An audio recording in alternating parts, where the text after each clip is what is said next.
Hey guys, welcome back to another video. Today we're going to be ranking the films of Edward Zwick on a tier list. He's another director that seems to go under the radar a fair bit. He's made, I think, 13 films here, which we're going to rank all of them today. He's a really good director, and as with a lot of the tier lists I've done recently, they're kind of from directors that have fairly prominent big movies, but at the same time, they're not extremely well-known directors like your Christopher Nolans or Spielbergs and things like that.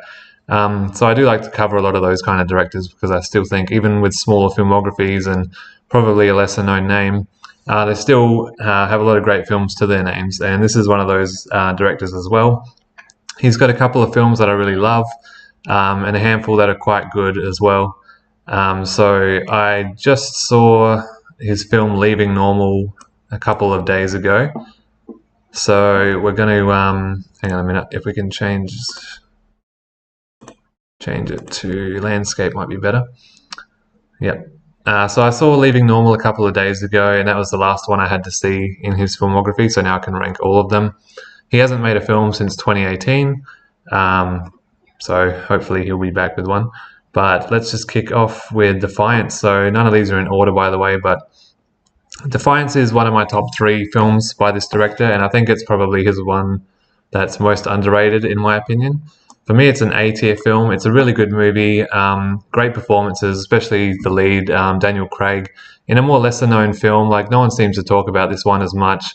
It's a war film, but it's more about a story of survival with these people, these Jews who are hiding out in the woods, pretty much in the middle of the war that's going on around them, and they're there for years. They're trying to survive in the freezing cold temperatures and just avoid the war. But it's a really good film with some great characters, some really tense action scenes, and it's really underrated. For some reason, this film is not often put up high on lists when it comes to Edward Zwick, but for me, it's in his top 3. A definite one to watch if you haven't seen it. So Trial by Fire is his most recently released film. As I said, the one that came out in 2018. I watched it about a year ago, and I remember liking it quite a bit. I think it's probably a solid B-tier film. Laura Dern's in it, and I believe it's based on a true story as well, about a guy who is falsely accused of murdering his children, I think, when there's a house fire, and he was put on death row and everything. So it's a very intense film. She's trying to work. I don't think she's an official lawyer or agent or anything, but she believes him and she's trying to uncover the truth before his execution date arrives. So it is quite an intense drama and thriller, I guess, a little bit. And it was quite a good film, actually. I think it's another one that's pretty underrated, that I haven't really heard anything about, to be honest, but I did enjoy the film for what it was. Courage Under Fire is one of the collaborations he did with Denzel Washington. They made 3 films together, I think. For me personally, it's my least favorite of the 3, and it's also one of my least favorite Edward Zwick films. I'm going to put it in the C tier, so it's not bad. And it also stars Meg Ryan, who I think is a really good actress, although when she's put in dramatic films like this one, she doesn't really... she's obviously more suited in this era anyway to romantic comedies, which she did a lot of in the 80s and 90s.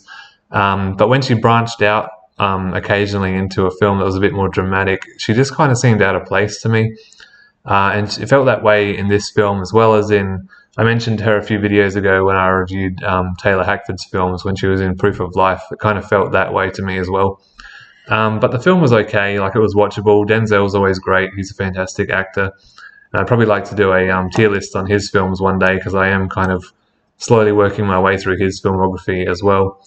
But it's a decent film with a nice twist ending, I think, from memory. But yeah, I'm not as big a fan of it as most people. And I think that also goes for the next film, Glory, which is another one that Denzel Washington's in, one of his earlier roles from the 80s. Matthew Broderick and Morgan Freeman also in this film. It's a film about the Civil War, and I did enjoy it, but personally, I think it's a B-tier film for me. I know a lot of people would put this higher. A lot of people probably would put this in his top 3 films and take out Defiance, but for me it worked. I liked it enough to put in the B-tier, but I wasn't blown away by kind of what I was expecting, I guess, when I heard how good of a film it was. It's just good. Like, it's a decent movie, really good performances, especially an early one from Denzel. Great action, war sequences and things like that. Ticks all the boxes, but yeah, it just didn't emotionally impact me as much as say, Defiance or Blood Diamond, and a few of his other films that I like more. But yeah, as for that, it's still a solid film. Next up, we have Jack Reacher Never Go Back. This is the most generic film that Edward Zwick has made. It's a sequel, obviously, to the first Jack Reacher film, which was actually a really good kind of action film with Tom Cruise. And it was kind of cool to see them re-team after doing The Last Samurai years earlier, which is a much better film. This one I didn't like. I'm going to put it in the D tier. I don't think it's that terrible enough to be an F tier film, but it's a very generic, by-the-numbers action film. You pretty much know what you're going to get when you watch the trailers or see the posters, and there's nothing surprising or new about it, which was a bit disappointing because Edward Zwick is obviously a great director. Seeing him do a sequel to Jack Reacher was a really good action film, and then just to come out with a kind of generic sequel was a bit disappointing. And it is probably my least favourite film he's made. Nothing terribly wrong with it, but it was just boring and didn't offer much new to the genre. So next up we have Blood Diamond, and this is another one that's in my top 3. I'm going to put it in the A tier as well, just above Defiance. This is a great film. I haven't watched it for a long time. I do have it on Blu-ray. Stars Leonardo DiCaprio, who's really good here. Jennifer Connelly is also in the film, who's always good. I can't remember this other guy's name, but he's always good as well. The movie's very intense. It's about diamonds, obviously, and about what goes into their finding and all the kind of slave stuff behind it. And I mean, I haven't seen this movie for probably a good 10 years, but it's really good. I really have to watch it again. It's got great performances, great action. It's very intense, well shot, well acted. Everything about it is just a really good film. And probably one of DiCaprio's better performances, even though he's a great actor and has like dozens, basically, of performances that are really good. It is one of his probably top 10 films, I'd say. Next we have The Siege, and this is the third and final Denzel Washington film I have on this list. I actually enjoyed this film quite a bit. It's a kind of like a terrorist action thriller film. I'm going to put it in the B tier. I enjoyed this movie. You got Bruce Willis there and Annette Bening as well. I watched it a couple of years ago as well, but it's just kind of an interesting film watching these kind of terrorist attacks happen throughout this city until the city's pretty much zoned off and shut down. And yeah, Denzel's kind of like working the cases in the middle of it all. And it's just a pretty intense and really cool film. Even though it's nothing super special, it is just an entertaining kind of action blockbuster kind of film, I guess, from the late 90s. But yeah, it was a decent film and I enjoyed it. Next we have About Last Night, and this was the first feature film, theatrical film that Edward Zwick directed. It came out in 1986, I believe, or 87. And it's just a romantic comedy, but I really liked it. I'm going to put it at the top of the B tier. You have a lot of big names from the 80s kind of coming of age acting group like Rob Lowe and Demi Moore, who were also in St. Elmo's Fire around the same time. But yeah, this was a really solid film. I really enjoyed it. I thought the character dynamics were really good. The comedy was fun. It worked well, and it had a lot of heart to it as well, especially how it all wraps up in the end. It has quite an emotional ending, and it's really well done and earned. And I feel like whenever Edward Zwick, works in this kind of romantic comedy drama genre, which he has done a few times, he kind of pulls it off really well. And we'll get to the other one in a minute. But yeah, I think that this is a really solid film, especially for a first film. It's funny, entertaining, and very heartfelt. So next we have Leaving Normal, which is, as I mentioned, the last of his films I had left to watch, which I just watched about a week ago. It's okay. It's probably my second least favorite of his films. I'll put it just above Jack Reacher. It was okay. It kind of felt like Thelma and Louise a bit, and it came out just 1 year after Thelma and Louise because it's about these two women who are on a road trip together, kind of on the run from their lives. So it takes a lot from that movie, and it kind of just makes you think of that movie a lot. It's a much better film, so it kind of hurts this film a bit, especially it coming out just 1 year later and not having those kind of memorable characters in the way that Thelma and Louise does. or that kind of ending and just all the situations that happen along the way. This film, it's okay for a one-time watch, but there's nothing too special about it.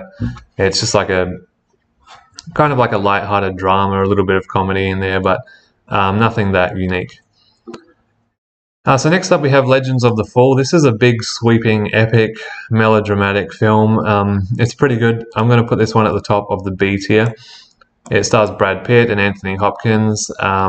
It's just a big scale story, telling the story like kind of a Western, I guess, adventure, war film a little bit as well. But mainly at the heart of it, kind of like a romance about these three brothers and this one girl that they're kind of all in love with at one point or another, and their father, who is Anthony Hopkins. So it's a big epic story and it's good. I think it's a little bit overlong and a little bit overdramatic at times, but it has great performances, great visuals. Everyone's kind of, well, not everyone, but Brad Pitt, this is kind of when he was really coming up and starting to get a name for himself, and it's kind of around that era for Anthony Hopkins as well, when he was making a lot of big films like Silence of the Lambs and that. But yeah, it's a really epic kind of film as well, and kind of covers all the bases of genres, as I said, like war, romance, adventure and action and everything, like, and drama, like pretty much everything. So it is a good film. I don't think I like it as much as some, though. Some people love this film, but it is still a good film.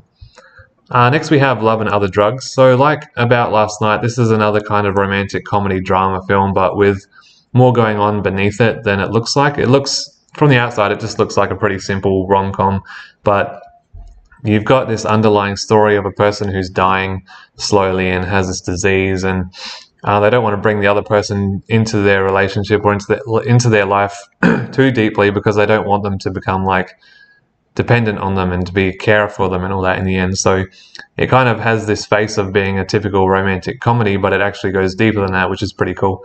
And it stars Jake Gyllenhaal and Anne Hathaway, who are both really good. I think it's another solid B tier film. I'll put it equal with About Last Night, because they're pretty much, they're not the same movie, but it feels like he's working in the same genre in both these films, just like 20 years apart pretty much. And that was cool to see him kind of do it again after that amount of time and successfully, and make another film in that genre that really worked well and was different from what you're expecting going into it. So that was cool. Next we have my personal favorite, The Last Samurai. This is his easy S tier film, starring Tom Cruise. It came out in 2003. This is just another big sweeping epic action adventure samurai kind of film. I hadn't seen it for years, but I rewatched it about 2 weeks ago again, and yeah, I love this movie. It's epic. I love the whole section of the film. It's probably pretty much most of the first half of the film, at least, when he's just experiencing life in this kind of mountain village with these samurai and their families, and how they just live peacefully, and how they train, and how they try to do everything to perfection. And it's just kind of cool, like witnessing him, who's coming from a completely different background and was originally there to destroy them, kind of turn around and join them. And but yeah, it was just cool to like see this kind of slice of life almost story taking place in this village, but obviously it's leading up to this big battle that happens at the end of the film. So yeah, it was a really great film. I really love it. One of Tom Cruise's best performances and roles, in my opinion, and just a pretty much perfect film all around. It's a great movie and easily Edward Zwick's best film. So lastly, we have Pawn Sacrifice with Tobey Maguire.